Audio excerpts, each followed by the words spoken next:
Bonsoir à tous et bienvenue en direct sur KTV. Nous sommes le lundi 16 septembre et à la une de cette édition, comme lors de chaque rentrée scolaire, le syndicat SNUPP FSU évoque les difficultés rencontrées dans l'éducation nationale, des difficultés qui restent les mêmes à l'instar des revendications du SNUPP. Le syndicat majoritaire dans le premier degré exige davantage de salles de classe, davantage de professeurs titulaires dans les établissements ou encore la scolarisation de tous les enfants sur le territoire. Au montage, Leslie Vumenet. Les rentrées se suivent et se ressemblent pour le SNUPP FSU. Selon son secrétaire départemental, le vice-recteur parle d'une rentrée réussie, alors même que les problèmes dans l'éducation, notamment la violence, sont encore loin d'être réglés. Je pense qu'il a vécu en direct les difficultés que nous subissons quotidiennement à Mayotte. Donc on ne peut pas se permettre objectivement de dire que la rentrée s'est bien passée.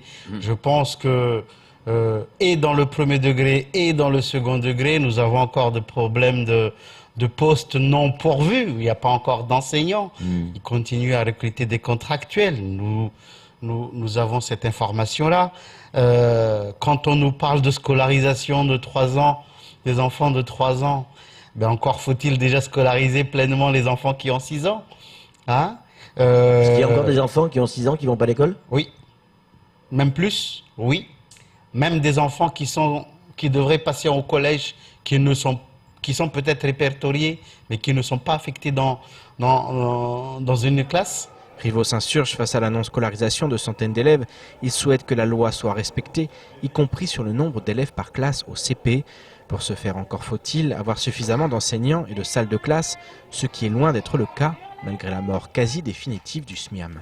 On est passé de 2009 à aujourd'hui, on est passé donc de 5 millions à 20 millions d'euros. 20 millions d'euros, et 20 millions d'euros, c'est depuis 2017, me semble-t-il.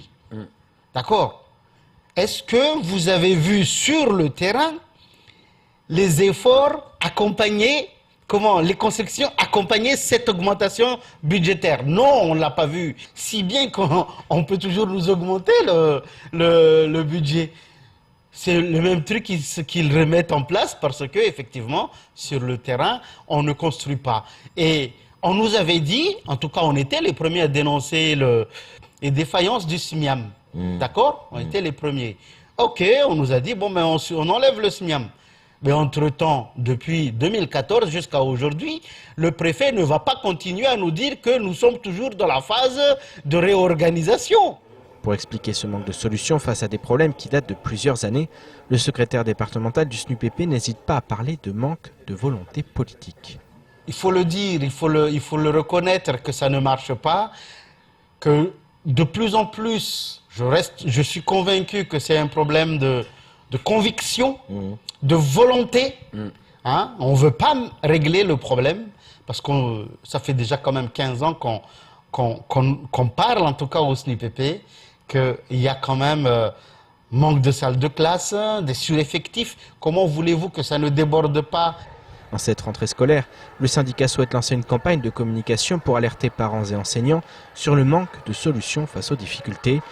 Des difficultés qui, malgré les moyens supplémentaires accordés par l'État, risquent fort de faire de cette année 2019-2020 une année comme toutes les autres. Place maintenant à l'invité de la rédaction. Ce soir, nous accueillons Marguerite de Bec-de-Lièvre, journaliste, reporter au sein du groupe Kwesi. Marguerite, bonsoir. Bonsoir Pierre. Ravi de vous accueillir. Alors vous êtes ici pour parler d'éducation, plus exactement des mauvais côtés, ou en tout cas des points négatifs, et notamment cette violence. Rivaux l'a évoqué, il a expliqué que c'était notamment fait à ces problématiques de surpopulation, mais pas que, notamment avec cette violence qu'on retrouve non pas dans les établissements, mais dans les transports scolaires. C'est une violence qui n'est pas nouvelle, on se souvient de ce qui s'était passé au niveau du hub de Kahani. Là, il y a eu de nouveaux événements ce week-end. Est-ce que vous pouvez nous expliquer ce qui s'est passé? Et oui, effectivement, l'info Kwesi en parlait dimanche, mais assez rapidement.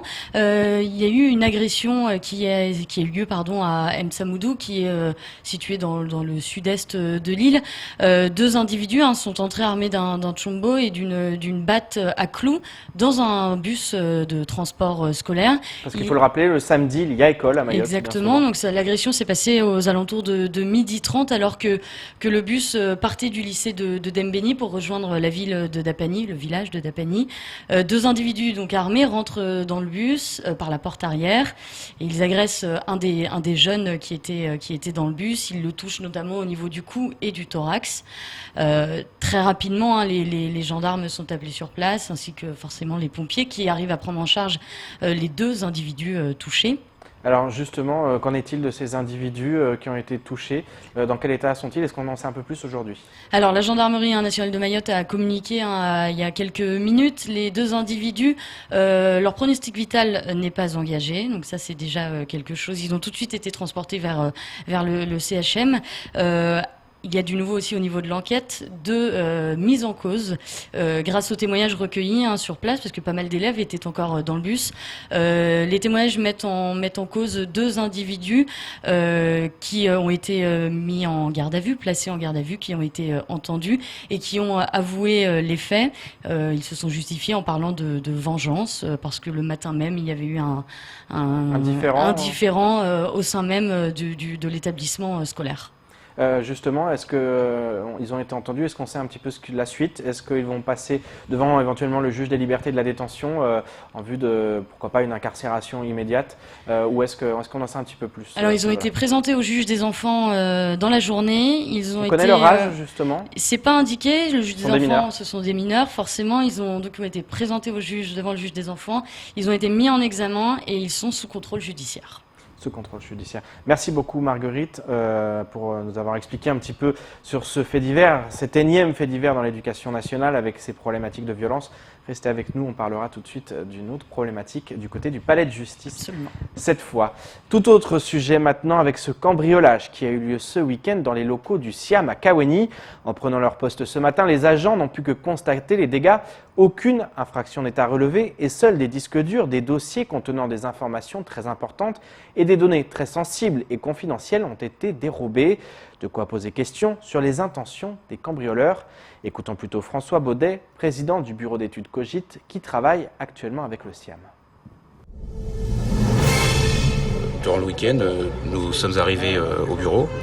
Nous avons constaté qu'il y avait une effraction dans les armoires. Il n'y a pas eu d'effraction sur les portes d'accès à notre local.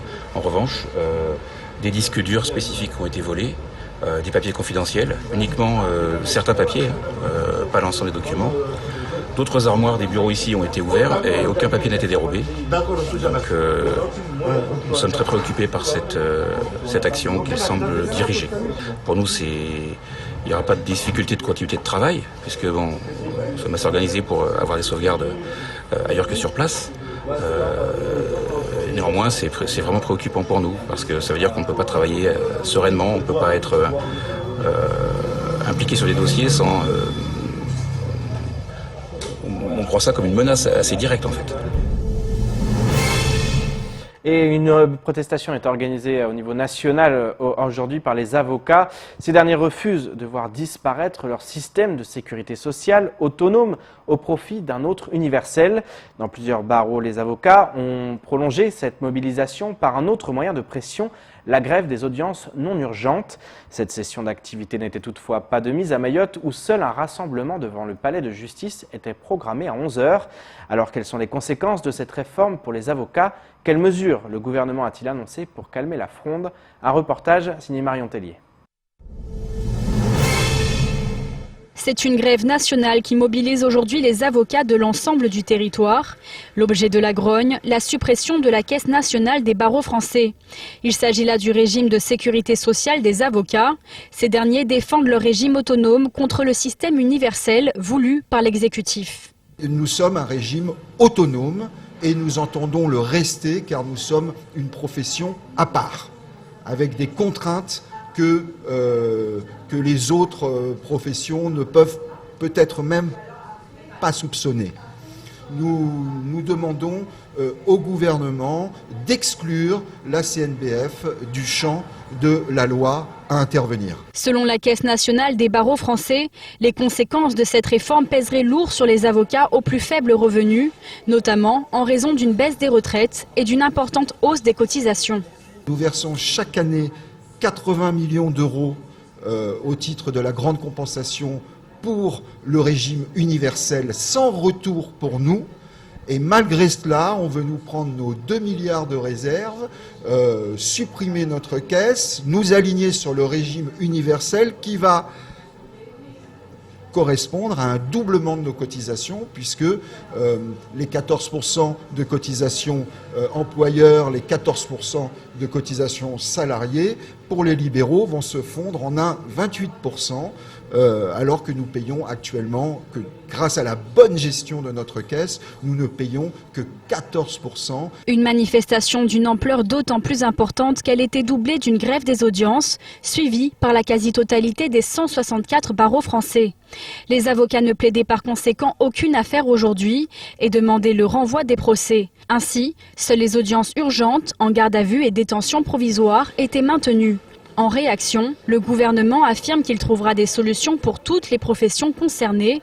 Le haut-commissaire aux retraites, Jean-Paul Delevoye, et la garde des Sceaux, Nicole Belloubet, recevront mardi matin les responsables du CNB, de la CNBF et de la conférence des bâtonniers. Toutes ces discussions doivent aboutir à un projet de loi qui sera adopté d'ici l'été prochain.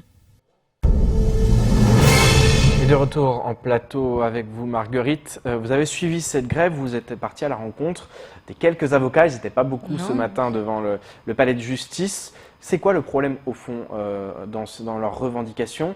C'est aussi un problème de charge. C'est ça aujourd'hui? Oui, bah, la première revendication, c'est que cette réforme, elle ferait tout bonnement disparaître leur caisse de retraite qui est autonome et en plus de ça, qui est excédentaire. Elle est très bien gérée, ce qui fait qu'aujourd'hui, ils ont des retraites qui sont suffisantes, etc. La vraie conséquence aussi, effectivement, c'est que ces charges, aujourd'hui, elles sont à 14%. Si la réforme passe, elles seront à 28%, elles seront doublées parce que, en tant que profession libérale, ils paieront les charges patronales et les charges salariales. Finalement, toutes charges comprises, en additionnant le tout, 60% de leurs revenus pourraient être avalés. Finalement. C'est considérable, c'est considérable. Ça veut dire que plus de la moitié du fruit de leur travail, effectivement, irait dans les caisses de l'État, avec une retraite qui serait effectivement du coup du régime général. Exactement. Donc c'est vraiment ça le point de problème, sachant qu'effectivement la caisse de retraite des avocats participe déjà, je dirais, au revenu universel en versant 80 millions d'euros par an.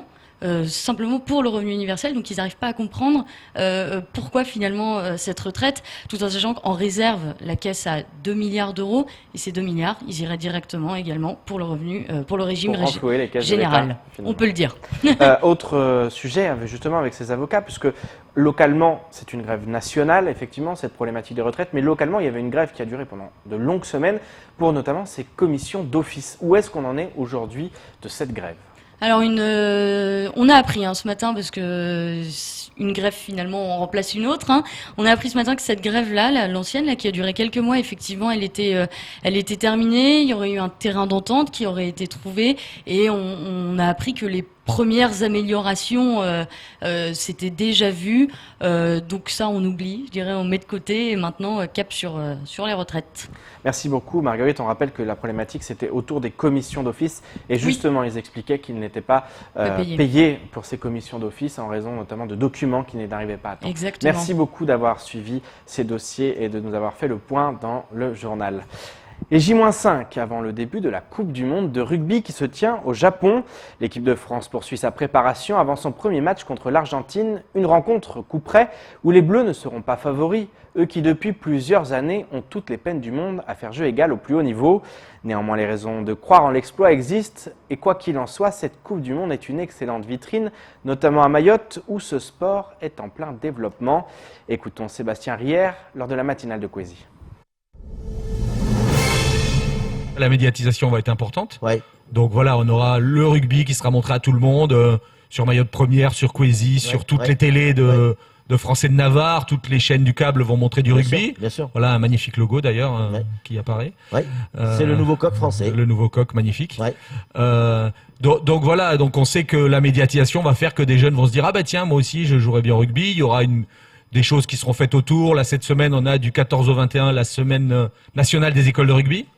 Ouais. Faut savoir que toutes les écoles de rugby vont ouvrir leurs portes pour que des jeunes viennent tester. Voilà, à Mayotte c'est pareil, tous les clubs sont ouverts à réceptionner les jeunes de 6 à 77 ans même, les petits jeunes de 75 ans. On peut les prendre chez les anciens pour faire du rugby loisir, du rugby santé. Voilà, c'est du rugby à toucher. On se fait des passes, on court, on a un ballon ovale. On va boire éventuellement un petit Perrier citron à la fin et voilà. Il est temps de faire le tour du reste de l'actualité locale avec notamment le rétropédalage de la ministre de la Santé comorienne ou encore le démenti de la préfecture.